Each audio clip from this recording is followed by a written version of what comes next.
नमस्कार, मी पंजाब डक. राज्यामध्ये 16 ऑक्टोबर 17 ऑक्टोबरच्या दरम्यान काय होणार, थोडं पावसाचं वातावरण तयार होणार आहे. मग खूप काही सगळ्या महाराष्ट्रात नसणार आहे, म्हणून हा अंदाज सर्व शेतकऱ्यांनी लक्षात घ्यायचा.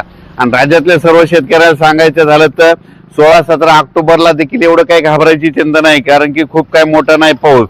फक्त काय होणार आहे, आंध्र प्रदेश, तामिळनाडू, कर्नाटक, तेलंगणा त्या परिसरामध्ये त्या राज्यामध्ये पाऊस पडणार आहे. त्याच्यामुळे काय होणार आहे, महाराष्ट्राचे जे सीमालगतचे जिल्हे आहेत, मग त्याच्यामध्ये यवतमाळ जिल्हा, नांदेड जिल्हा, लातूर जिल्हा, हिंगोली जिल्हा, परभणी जिल्हा, धाराशिव जिल्हा, सोलापूर जिल्हा, सांगली, सातारा ह्या पट्ट्यामध्ये थोडंफार वातावरण थोडं जास्त राहणार आहे, म्हणून हा अंदाज लक्षात घ्यायचा.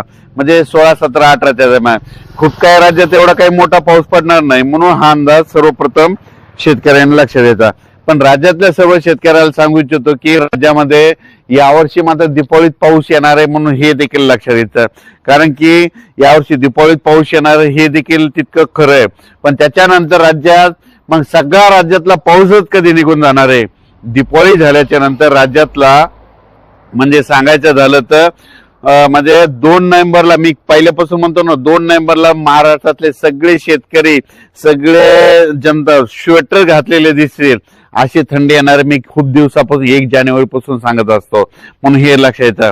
पण राज्यात मात्र सर्व शेतकऱ्यांसाठी आनंदाची बातमी, राज्यामध्ये आता खूप काही मोठा पाऊस नसणार. फक्त काय असतं माहितीये का, की स्थानिक वातावरण तयार होऊन थोडाफार पाऊस येऊ शकतो, म्हणून हा अंदाज सर्व शेतकऱ्यांना लक्षात येतात.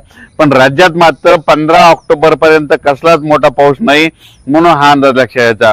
पण राज्यात 16-17च्या दरम्यान तुरळक ठिकाणी वातावरण तयार होणार आहे, खूप काही मोठं नसणार आहे, म्हणून हे देखील सर्व शेतकऱ्यांनी लक्षात यायचं. राज्यातला ते 15, 16, 17, 18चा जे थोडाफार पाऊस येणार ते सर्व दूर नसणार आहे, कुठेतरी तुरळक भागात भाग बदलत पडणार आहे, म्हणून हे देखील सगळ्या शेतकऱ्यांनी लक्षात घ्यायचं. आता पाऊस निघून चाललाय, त्याच्यामुळे सर्व दूर पडत नाही, म्हणून हे देखील सगळ्यांनी लक्षात घ्यायचं.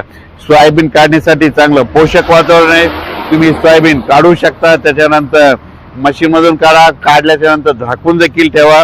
काय होत असतं की हे पाऊस गेल्यामध्ये उघडल्याच्या नंतर देखील काय होतं असतं, स्थानिक वातावरण तयार होऊन काय होतं, थोडाफार पाऊस येऊ शकतो, म्हणून हे देखील लक्षात घ्यायचं. सर्व शेतकऱ्याला सांगू इच्छितो की परत एकदा दिपावळीमध्ये एक पावसाचं थोडं वातावरण राहणार आहे, म्हणून हे काय करायचं, 25, 26, 27चा अंदाज हे सर्व शेतकऱ्यांना लक्षात घ्यायचा.